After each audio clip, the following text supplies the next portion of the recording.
Okay, good afternoon. Aloha hafade to everyone attending either from Hawaii, Guam, or the mainland. My name is Al Ogata, and I'm the president and CEO of Cyber Hawaii. Uh, for, for those who may not know us, Cyber Hawaii is a nonprofit information sharing and workforce development organization that focuses on improving cyber resiliency in Hawaii's small and mid-sized businesses, as well as within the community as a whole. We're supported through membership dues provided by the organizations shown here. These organizations recognize the value of improving the cyber resilience of all organizations within the state and are helping to build strong cybersecurity architectures outside of the boundaries of their own networks. We're also supported by strategic partners at the state of Hawaii and by federal agencies such as DHS, CISA, the FBI, Coast Guard, and Secret Service. Before we start, I wanted to just go over some of the rules for today's webinar. Questions should be entered into the chat window and we read at pauses in the presentation. This presentation is also being recorded and the recording will be available on the Cyber Hawaii website in a few days. In addition, the presenter has agreed that you can contact him after today's presentation should you have any questions or like more information. During this presentation, you're requested to remain on mute unless asking questions during designated Q&A sections. Now, it's my pleasure to welcome you to today's webinar titled The Public Infrastructure Security Cyber Education System, or PISCES. Your presenter today is Mike Hamilton. Mike is a co-founder and chair for the PISCES project. He served as managing consultant for VeriSign Global Security, CISO for the City of Seattle, policy advisor for Washington State, and vice chair of a DHS Government Coordinating Council for Critical Infrastructure Protection. And with that introduction, I'll turn the session over to Mike. Okay, thank you, Al. And I am sending the request so that I can present. Okay, you got it. Okay, so there we go. I think there we go. Okay, do you see the screen there? Yes, coming through clear. Okay, let's put this in full screen mode so that you don't have to get the heads up on what's coming. Okay. All right. Well, thank you everyone for joining. I am here to introduce the Pisces Project to the state of Hawaii. Pisces is active in 4 states, and I'm going to tell you all about it. As Al pointed out, it stands for the Public Infrastructure Security Cyber Education System, and it has functionally 3 focus areas. Number 1 is infrastructure protection. Number 2 is workforce development. Number 3 is research. So this is me. I'm not going to spend too long on the bio. I will tell you that prior to doing all of this security stuff for the last 30-something years, uh, my degrees are actually in earth science. And I worked at the Jet Propulsion Lab in Pasadena, California, doing satellite oceanography before I transitioned over to security. And someday, grab me over a beer and I'll tell you how that happened because now the statute of limitations has expired. Okay, glad you got that. I want to also introduce Steve Stein, who's also on the call. Steve is my partner. He is the Pisces Executive Director. I serve as chairman of the board, and I'm also the community coordinator. Community coordinator speaks to our potential community sharing partners, tells you all about this, tells you what we do, what we don't do, and I'm going to give you an overview of that today. But as Al said, feel free to contact me later. So I'm going to start off by talking about this executive order a little bit. So we got this executive order, and what it does is it transfers responsibility for disaster management and infrastructure protection onto state and local governments, pulling back on what CISA in particular has done for us to support cybersecurity efforts. They did perimeter scanning, risk and resilience assessments. They manage the known exploited vulnerabilities catalog. They put out bulletins about threats and vulnerabilities that everybody needs to be aware of. And all this is being pulled back. It's interesting that there is a chair in a House committee, I think it's Commerce, and the chair of that committee told the White House, please stop firing all of the CISA people because we want to repurpose them They would like them to take on regulatory responsibilities that have been handled by the sector risk management agencies. So, for example, the EPA regulates the water sector. Health and Human Services regulates healthcare. They want CISA, at least Congress does, to start taking on those responsibilities and do a homogenization of the requirements that everybody gets, right? HIPAA is different from the FFIEC manual, is different from what the Coast Guard tells the ports, is different from what the EPA tells the water sector. And they want to consolidate all that into some standards. The other thing that they would like to do is have CISA administer a potential 10-year extension of the state local cyber grant program, which would be great because this EO did not come with any funding. It just comes with a lot of responsibilities. So I bring this up because states are going to have strategies to backfill all of the things that we were getting from CISA and the federal government. I live in Washington State, and part of this is we're going to be responsible for disaster management. I do not know how Washington State is going to handle a volcano, right? I mean, you got a volcano, yours acts one way, ours acts completely differently. I just don't know what we're going to be able to depend on. And so states are going to have to step up, create all of state strategies. And I hope we can view PISCES as part of an all of state strategy. Let's talk about local government for a second. So when I was the managing consultant for VeriSign Global Security, I lived in hotels, went to work on airplanes, ate in restaurants, and drove rental cars all the time. And then my daughter was born. And if I'm going to be dad, I am not going to go to work on an airplane anymore. So I went and took the job as the CISO of the city of Seattle. And when I got there, after being in all of those fortune corporations who spend all that money on security, getting into the public sector where they were buying antivirus and firewalls and calling it good, that's not good. Um, you see that, water purification, waste treatment, traffic management, communications for law enforcement, public safety, 911, elections. In my state, we have municipal energy utilities, Snohomish PUD, Seattle City Light. We have dams that supply that energy. That's a lot of operational technology, and operational technologies are starting to be under increased threat. So local government infrastructure, we like to think of as critical infrastructure at the local scale. Because if it is disrupted, we're going to feel it. There's a difference between an ATM that doesn't work, that's annoying, or 911 that doesn't work, that's a disaster. So we need to do whatever we can to be in the corner of local government in particular.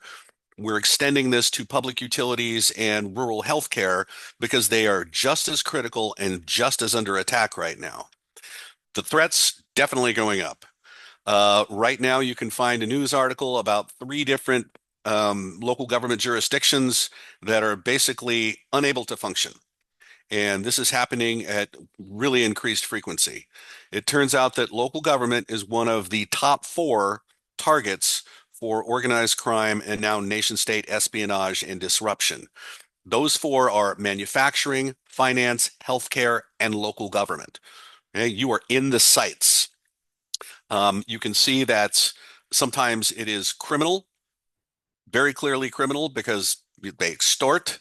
But more and more, the actual perpetrators are obfuscated. You can't tell if it's nation state that's co-opting criminals or it's hacktivists just because they have some axe to grind.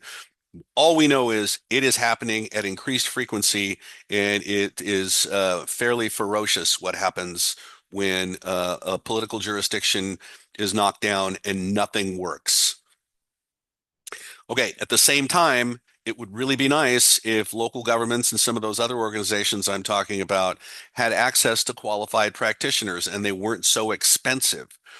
Um, you know, uh, the ecosystem of all of the different practitioners and the roles in cybersecurity, analyst, architect, engineer, et cetera, et cetera, et cetera. Those folks are not attracted to the public sector because they know there's so much money out there to be made. They can change jobs every 6 months, double their salary, and they do. So local governments cannot attract and retain these qualified practitioners. All right. So we got to do something about this. We are at increased threat, and Hawaii in particular is at increased threat because of the geopolitical situation in the world. Um, the articles have been coming out from the Department of Defense talking about, I think there's a title for one right there, Civilian Cyber Vulnerabilities Threaten Pacific Deployment Plans. Well, they don't have to go after the DoD, the Navy, the Marine Corps. They go after ports, right? Ports are, private sector organizations for the most part, and the supply chain and being able to get materials off to a battlefield depends on the ports working and a whole bunch of other supply chain infrastructure. And so that's looking like it's the target. You've read reports, I'm sure the Chinese are in our infrastructure. They're waiting for the right time to pull the trigger. If China invades Taiwan, we show up to help. The lights are going to go off in the United States. People are sure this is going to happen, and they find them in there and they are persistent. They're very hard to eject from these networks. Healthcare is especially at high risk because they're such a great ransomware victim. They're so critical, they can't stand downtime, so they're going to pay the ransom more often than not. That's changing a little bit because it's becoming easier and easier to rebuild your network from backups, bring everything back up in an orderly way.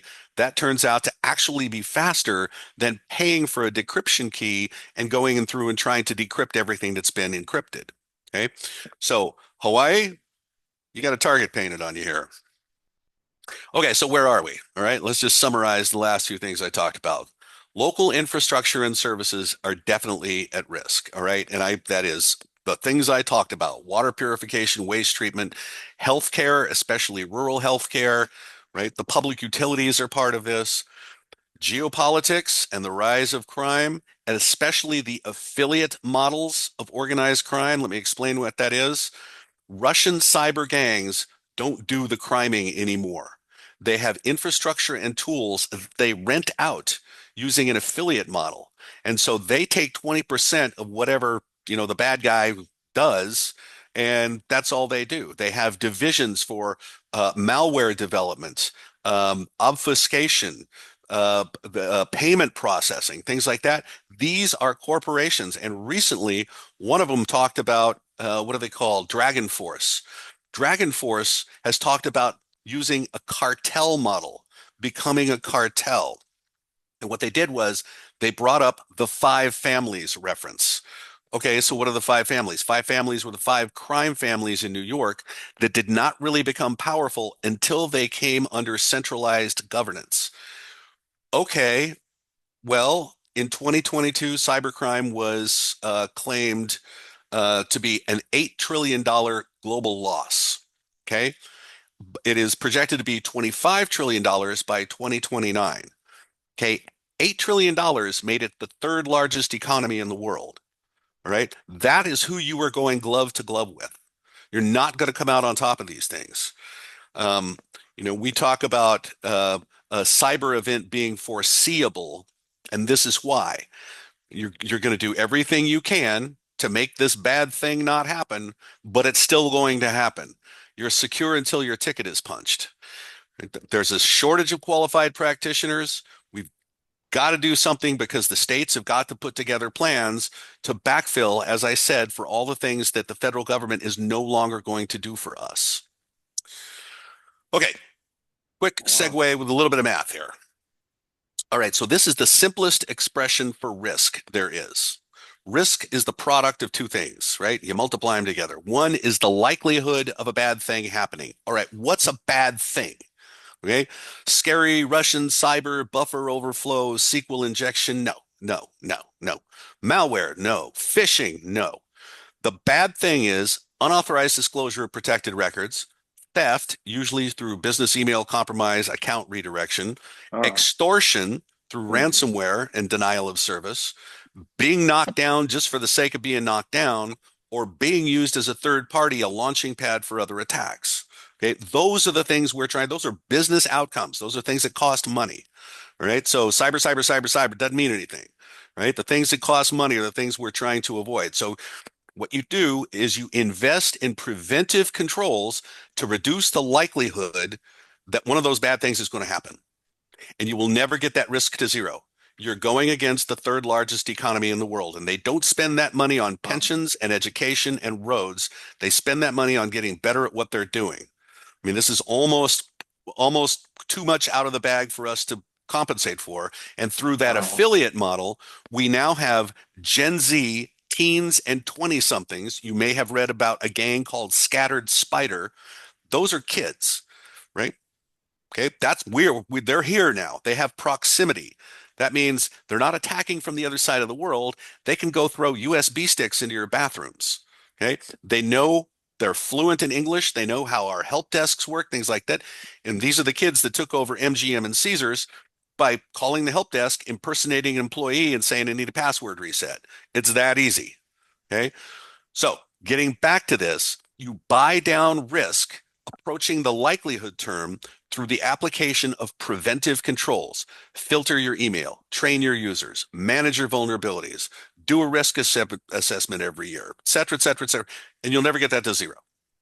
So then you turn to the impact term. Okay. If you want to buy down risk, using the impact term, you do everything you can to minimize the impact of these foreseeable events. And that means it's detection and response. If you put out the grease fire on the stove, the house will never be engulfed in flames. Okay. So this is the way we view the world. The likelihood you buy down with prevention, the impact you minimize through detection, rapid, effective response. Turns out detection and response is a big gap. This is a slide I got from the Secret Service some time ago. The numbers are still fairly accurate. It's more than 200 days before someone detects that they have an intruder in the network. And if 200 days have gone by, you're having your back end handed to you. Okay. 70% of victims are notified by a third party. Hey, the FBI called. All of our records are for sale online. Right. And I think it goes without saying that these victim organizations weren't compliant with their own regulatory requirements. That's really neither here nor there. But this tells you that detection and response is a big gap because if that much time goes by before you detect this going on, it's too late. It's too late. The ransomware has been laid in, the records have been stolen, and something real bad is about to happen. All right, now, given all of that, here is what Pisces does. Pisces does no cost cyber monitoring. We do free monitoring for small local governments, rural health, public utilities. Again, we're active in 4 states. What we do is we put a collector on a network and it pulls off metadata and IDS alerts. And when I say metadata, that's source address, destination address, port protocol flags, timestamp, size, etc. It's no content, can't read email, don't see a web page, no health transactions, no financial transactions, no criminal justice information, can't see it, don't want it, right? This is all about metadata. So we don't know what you said, but we know who you talked to, how long the conversation lasted, how many words were exchanged, how frequently that conversation occurs, et cetera, et cetera. And then we can find out how bad the other end of the conversation is, right? And so what we do is we take all the data and we put it in a cyber range, and 15 universities across the United States are teaching people to be cyber analysts by being operational cyber analysts with live fire. Okay. We supply the curriculum to all those schools. It is consistently applied across all the schools. They can tailor it the way they want, but there's certain outcomes that we expect.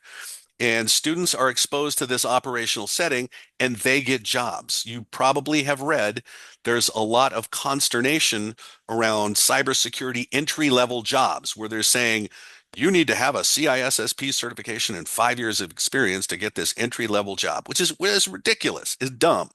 Okay.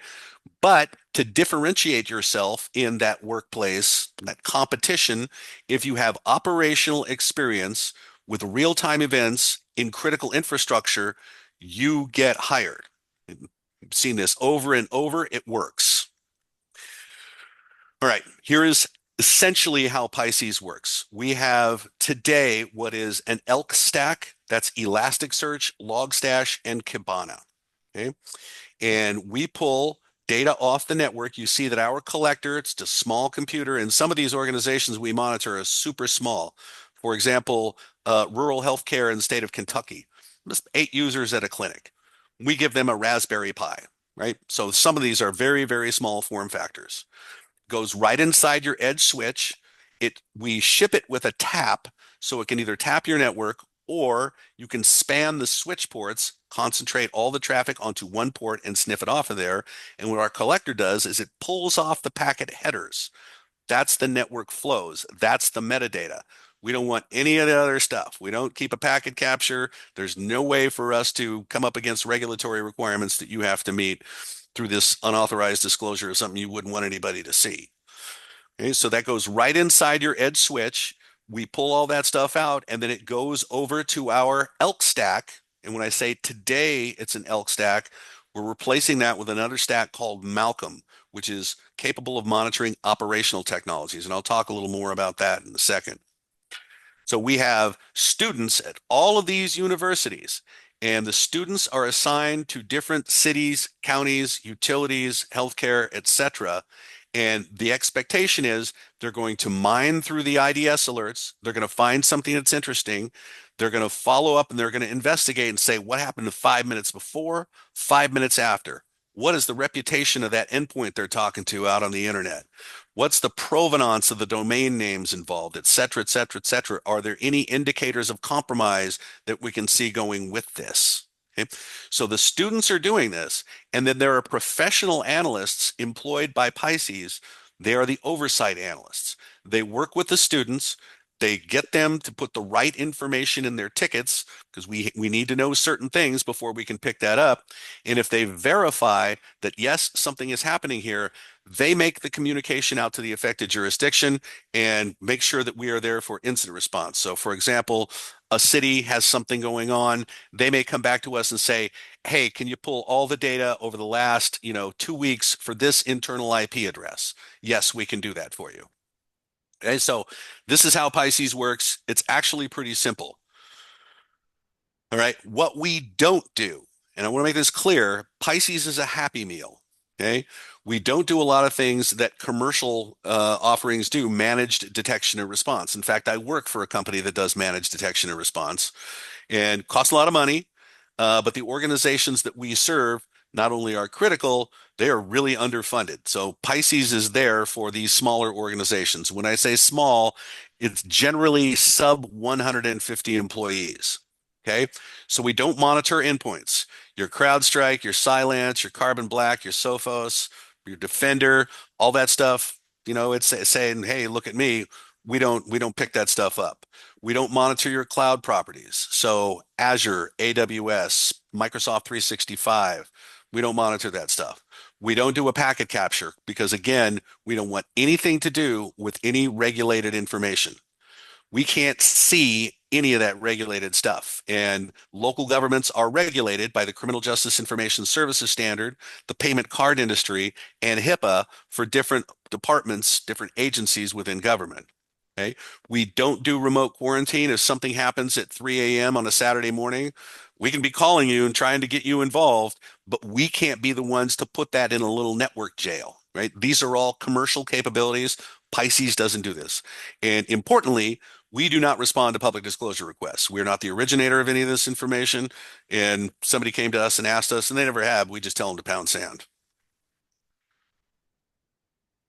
Okay, so the role that we are specifically training is cyber analyst. It is the fifth fastest growing job in the country. A couple of years ago, I had this exact same figure, and it was the 10th fastest growing job in the country, according to the Bureau of Labor Statistics. It is now number 5. We need these butts in seats. Okay. I've been through the grinder where started up a company, coming up with our product that's going to solve problems or our service that's going to solve problems. And now it's all, hey, the magic AI is going to do this for you. It'll get in front of these threats. It'll automate everything. No, none of that is ever going to be true. Okay. We need butts in seats. We need human eyeballs overseeing what the AI may be telling us about what's going on because it makes mistakes and somebody's got to be there. So not only do they get this operational experience? As I say, they get hired. So here's a sample of the corporations that have hired the Pisces grads. So as they are providing this infrastructure protection for our local scale critical infrastructure, they're getting this operational experience. They get a certificate that we designed along with Homeland Security and Pacific Northwest National Lab, and that really does differentiate them in the hiring market. So here's a whole bunch of this is not comprehensive at all. This is a whole bunch of names that I think people will know, except you probably don't know Critical Insight because that was the company that I started. And we hired all of our analysts from Pisces and gave them pathways to other things like customer communications, penetration testers, operations engineers, and we really had a complete company that's staffed from coming in at the bottom from Pisces and then helping them to develop their careers. So that was Critical Insight. We got acquired.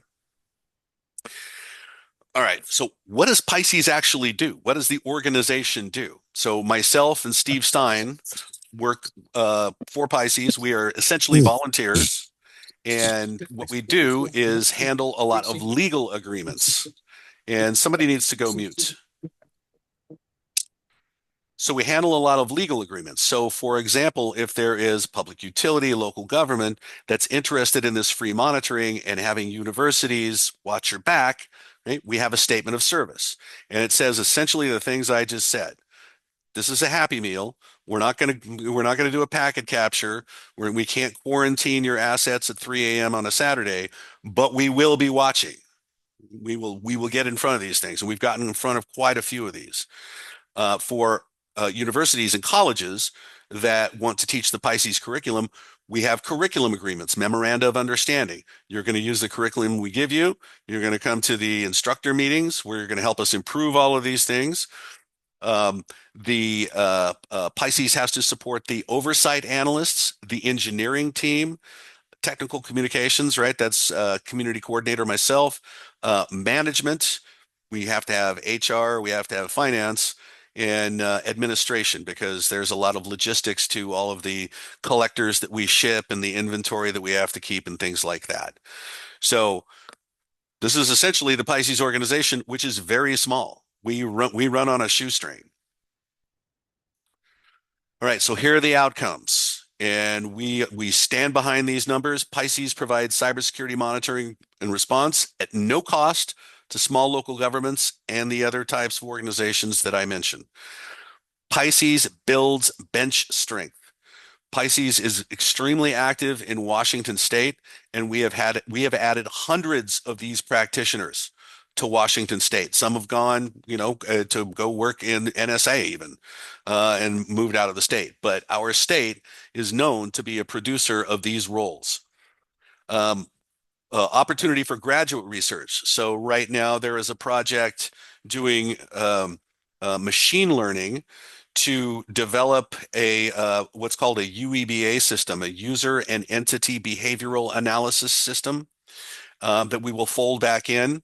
Right now, Pisces runs on IDS alerts, right? They're very chatty. 99% of them mean nothing, right? That's why we got a lot of students going and mining these things. Well, in tomorrow's world, we'll have this user entity/endpoint behavioral analysis. So we don't get an alert because we saw the signature of the Emotet Trojan being delivered to a desktop. It's you just did something so weird. We've never seen you do that before. Alert goes off. We should take a look at this, right? Scanning for open shared drives in the middle of the night. Never happened before. Better take a look at that. So this is because we have graduate students in some of the schools and we can provide anonymized data to them. And they are definitely doing this research. And so today we have 15 colleges and universities participating. We have more than 30 communities that we monitor in 4 states.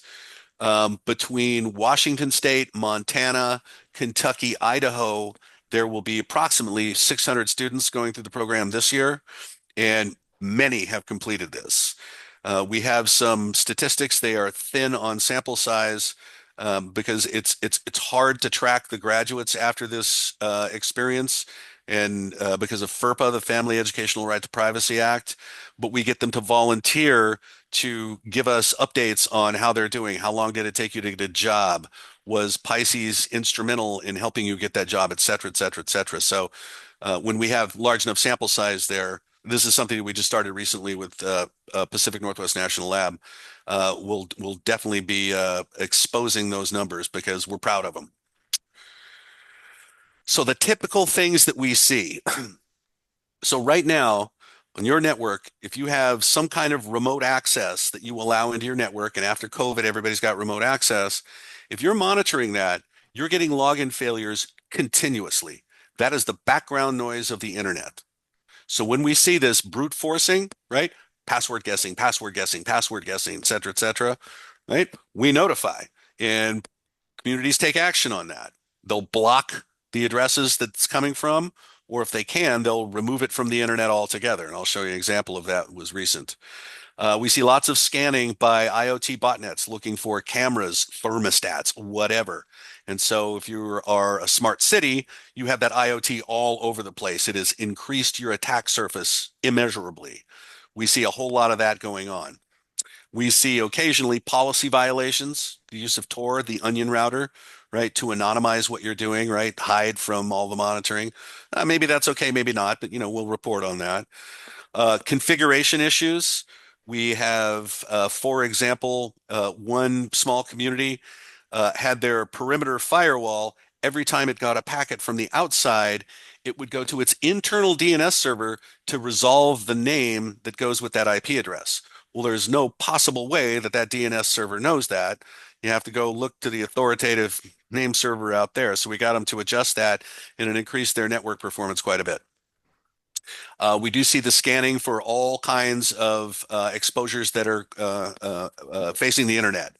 So in today's world, what happens is when there is a vulnerability announced and a patch released, the bad guys, nation states, criminals, go to work right away, reverse assembling the patch to figure out what it fixes.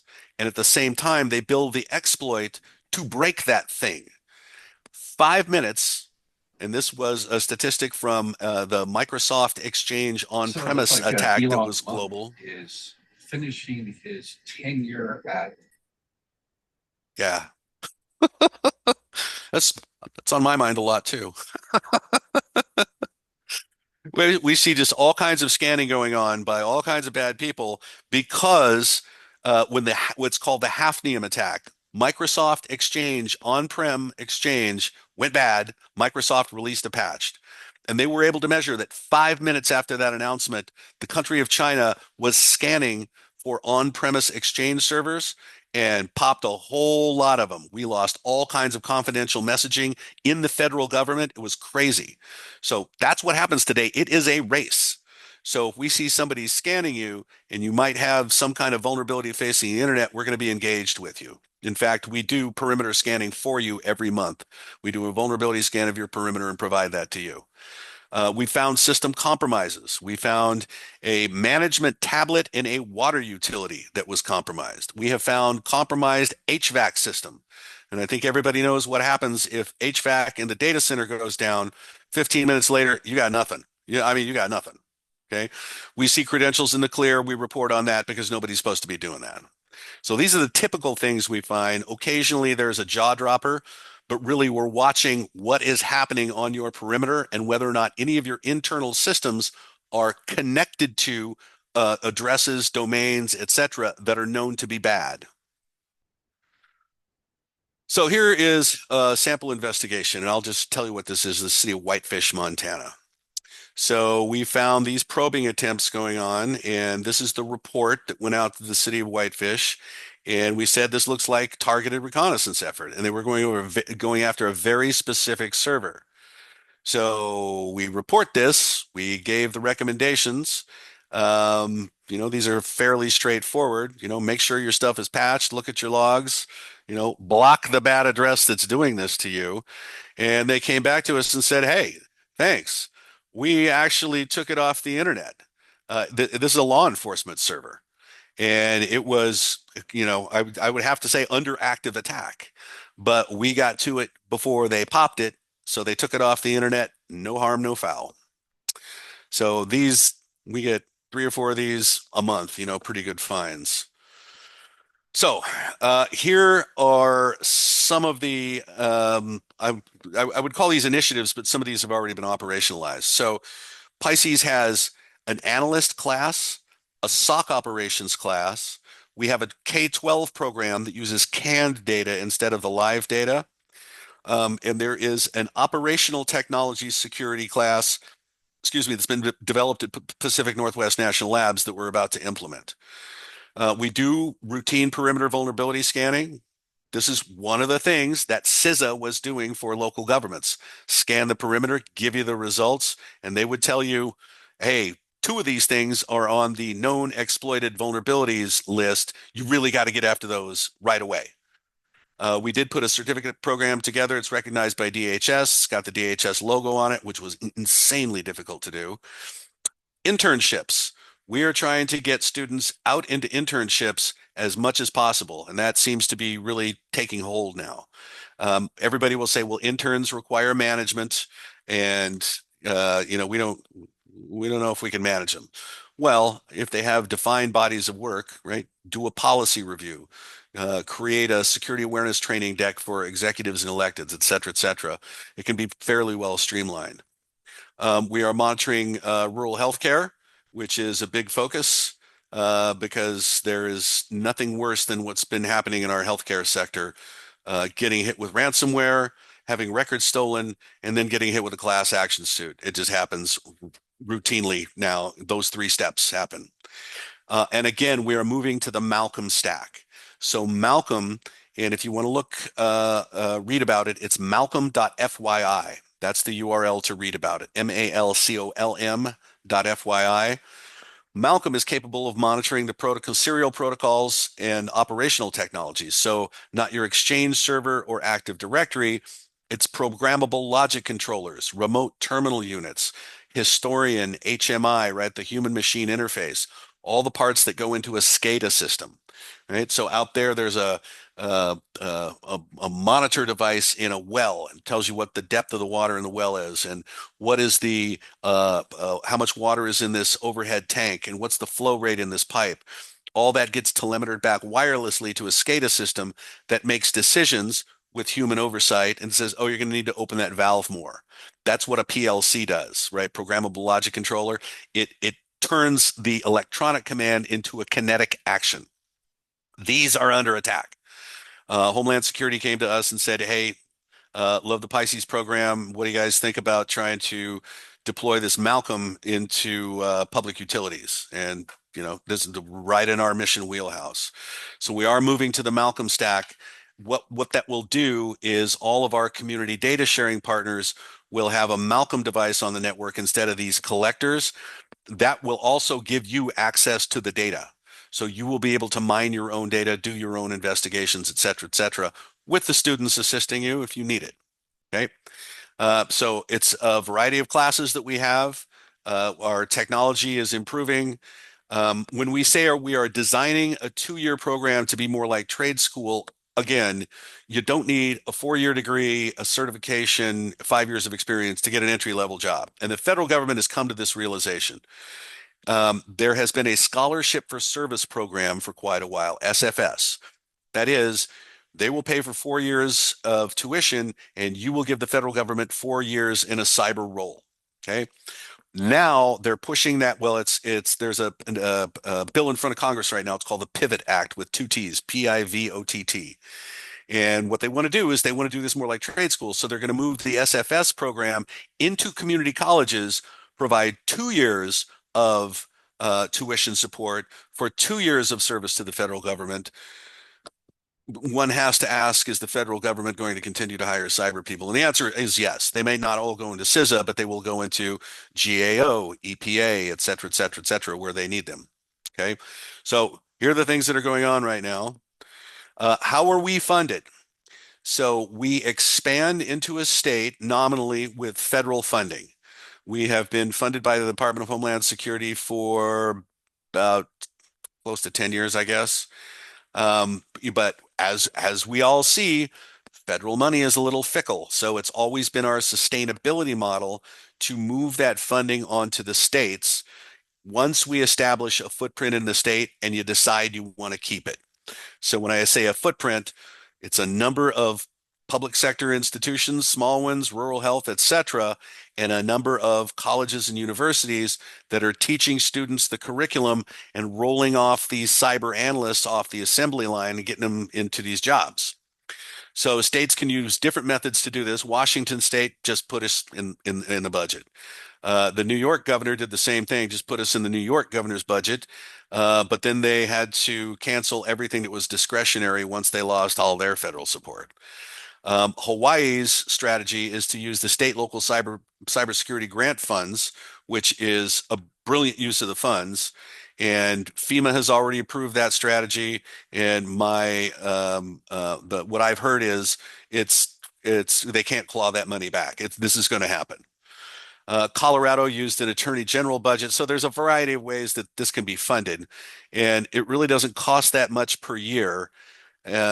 There is an argument to be made that the tax base increase that you get from cyber analysts, and by the way, this is a perfect remote job.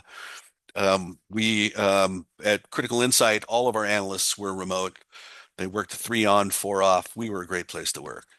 And so this is a thing where if you are in a community college in a rural county and you go through this program and you get the certificate and you get into this, entry level position as an analyst, you're perfectly fine to stay right where you are, depending on what company you go to work for. So this is, again, will add to the tax base quite a bit because the starting salaries for these folks are right around $80,000. Okay, so here's what a state footprint looks like in Washington State. And again, we've been most active in Washington State because this is where all this started. When I was the CISO of the city of Seattle, I got grant funds and put together a regional monitoring project just so that we could monitor the small cities and counties in the Puget Sound metro area. Eventually, we said, hey, we need analysts here. What do we do? Well, let's bolt it onto the schools. So we've been working in Washington State for quite a while. And you can see we monitor a lot of communities in Washington State. There's also some fire and water there. There's some 911. The city of Port Angeles is asking us to do their water utility. And the academic institutions, you see that there are quite a few of those. Now, they're not all active every quarter or every semester. So there's some logistics there. What communities is your school going to monitor this quarter? Right? So we get all that lined out. And here's how to contact us. And I hope I have left enough time. I think I have for some good QA here. There's our website. Our website's actually about to change. You will see at the bottom of the page on the website the catch of the month. And that's one of these things where we found something that's significant enough to be able to anonymize and report out, hey, look what we caught. PISCES, there's a contact us form on the page. That's Steve's executive. Steve is the executive director. I am the community coordinator. There are email addresses. And with that, I'm going to stop sharing and see if we got any questions. Perfect. Thank you, Mike. Yep. This is quite exciting. I think it touches a lot of buttons or pushes a lot of buttons that we've been hoping to get some action on, resolve. So I guess my only comment initially is it's about time. No, just kidding. It's great that it's here. I'm happy that it's coming in. And before we get to questions, there are a couple of people in the audience that I wanted to give opportunity to give a few comments if they choose to. We have Jimmy Collins from the Hawaii Office of Homeland Security, as well as Jody Ito, who's the CISO of University of Hawaii. And they've both been involved, very instrumental in bringing PISCES out. And I just want to, give them an opportunity to say a few words, tell us what they think, what got them going along this path, that kind of thing. So, Jimmy or Jody, please, if you. Jody. Actually, I was going to punt it to you, Jimmy. Got there first. Yeah, no, I think what I'd say just generally is we're super excited to get this launched. We still have lots of rosters to fill for entities who want to participate in this. We've got a really big surge in planning coming up here shortly, where we're going to be talking on the educational side of this, And that's going to be in Jody's wheelhouse for sure. And appreciate the partnership with UH. I think on this, it's going to be, I'm really excited about the potential for this over time. And we're just, I think, really lucky to have great partners. And I'm really excited for developing the Pisces into a broader partnership across the state. So go ahead, Jody. No, thanks very much, Jimmy. Appreciate the opportunity. We actually have a couple of faculty also on the participants list that are tuning in. Currently, we have Dave Stevens, who has already agreed to teach the curriculum at Kapiolani Community College, and I'm hoping Mike Miranda and Randy Pacheco that we can also entice you to become part of the academic faculty that can help promote the materials within your courses, and will also be able to then have your students have these opportunities to work in this Pisces SOC. I think it's a great opportunity.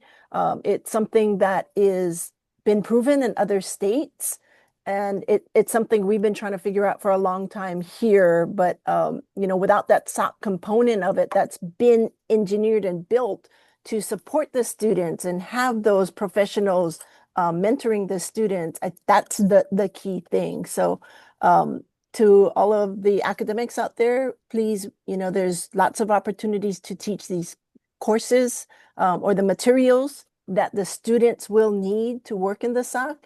And so please feel free to reach out. Thanks. All right, thanks, Jody. Let me get to some of these questions because these are really good questions. So, can this be used by the International Brotherhood of Electrical Workers, Local 1186 Union? My answer is yes. As we have been engaged in discussions with the University of Hawaii, the state of Hawaii, Cyber Hawaii, there's been a broadening of what kinds of organizations could potentially be monitored here. So, I mean, clearly IBEW, a lot of the members are going to be very instrumental in the supply chains to supply the military. So, yeah, I think that's perfectly in scope. Mike Miranda. So IDS alerts usually include a packet payload. So the Suricata alerts that we get do not. It is pure. It's an event. It's an event ID, but there's no packet payload in there. I don't know how familiar you are with Suricata as opposed to like Snort or another IDS, but the students do not have any of the content layer. How is the device remotely managed and maintained? Great question. So the device, the collector, and soon to be the Malcolm endpoint, it establishes an outbound only SSH tunnel. And that's how administration is done. If we ever need to update, patch things like that, or if something breaks because stuff breaks, that is the way we get access to that. We have had that device undergo a penetration test by the National Guard. We're about to do another one in the state of Montana so that everybody is confident that this thing on the network doesn't pose any threat. And frankly, if you give it a vulnerability scan on the inside of the network, it doesn't have any outward expression at all. You can't even see it. Apart from, it does have an IP address. And are students paid or have work they're classified as an internship? That's also a very good question. So when a student has an internship as a condition of graduation, that can be an unpaid intern. The interns that work for Pisces, because we get the cream of the crop, we pay them, even if it's not required. So there's, some error bars on there on how that gets handled. I think that after they graduate and they're looking for an internship because they want a little more work experience, then they're definitely, in the paid category. Let's see, Randall Pacheco. I am a lecturer also at WCC and ICS Cybersecurity. How do I use this in WCC or my classes? Great question. There are a number of ways to implement Pisces in an existing program. So number one, you could create a class, an analyst class, a SOC operations class, an OT security class. The other way is you can embed Pisces into an existing class. And the third way is you can use Pisces as a capstone or student senior project. So there's a few ways that we've seen that happen. The preferred way is to set up an actual class. We do understand that involves changing the course catalog, getting approval for that class, doing things like that. And so the path of least resistance has generally been to embed it in an existing class. Let's see, how many class hours is your current curriculum for the analyst? That I don't know. It's a quarter. I mean, that's what I know. We do, in order to get the certificate, you have to have a certain amount of activity producing tickets where the analysts are engaged with you. Our oversight analysts are engaged. There's back and forth with some of the things, whether or not those get reported to the jurisdictions, it's the tickets that are important. Because if you're a SOC analyst, that's the way you work. It's a ticketing system. The one we use is called Mantis. How do we get all this information you're talking about? We're in the process of just doing this at WCC. Well, so you can contact us through PISCES website. I think that as Hawaii moves into their all-of-state strategy with PISCES as a component of that, it might be better to work with the state. But certainly, reach out to us directly. We can give you the curriculum and you can review it and see, what it would take to implement that yourself. Let's see. Can you share more about the collector, hardware and software use, documentation we can review? It is documented. It is very simple. It is a Linux-based platform. It runs Suricata as its IDS. We have written our own software. This is actually taken from a commercial company. It was Critical Insight that did this, to strip off the packet headers, whether it's in the tap mode or the span mode. And it's got, just the basic functionality in there to do that. So it's got, SSH for that outbound tunnel. It's got, it runs on APIs and not straight up authentication, so that we manage all the API keys on our side. And again, the only expression is that outbound SSH tunnel. Let's see. And I would actually, if you wanted to engage, Jan, on that, on documentation, it's probably best to contact me and I can get that from our operations engineers because they have all of this documented. We've gone through, for a while, we were using contract engineering resources through my company, Critical Insight, but Critical Insight kept hiring them and taking them away from me, which really irritated me. So we finally made our own hire. So now the first thing we said was, because of all the personnel changes, your first job is to start documenting things, because if you ever go away, I don't want to have to train somebody up again. All right. So these are all great questions. Any more? Yeah, does anyone else have any questions? If you want, feel free to unmute yourself and ask away. All right, Jody, thanks. Okay, so Mike, thank you very much. I'm gonna just put up our closing slide. So, what Mike talked about today is super important. I was joking before about it's about time, but what they're talking about, I think, is something that a lot of people here had hoped was going to happen at some point. To have this level of community-based scanning, threat assessment, and really having the state step up and really start working on this and pushing it forward, I think is an excellent step, and integrating it with a lot of the needs of the students, giving them opportunities. I'm hoping this really takes off and becomes just something that a bunch of groups who are doing things already in this area can kind of coalesce around. So I want to mention that PISCES will be here in person at our cybersecurity conference coming up in June. They'll be at the second day. They may be attending the first day too, but they'll be definitely presenting at the second day, June 25th at West Oahu. So anyone with more questions, wanting to talk to them, talk about partnerships, arrangements, feel free to swing by and chat with them there. You can see the registration links on our website, and we still have space, so I encourage you to sign up if you can. And the last mention is that our next CISA Cyber Hawaii webinar in our Fortify Cybersecurity series is coming up on June 17th. We'll be talking about vulnerability management. And in this series, we try to do follow-ups with the folks who are there, giving you time to go back to your companies and try and assess, based on templates, how well your company is doing in the subject area. So again, this is vulnerability management. So with that, we are pretty much at the hour. I want to thank everyone for attending.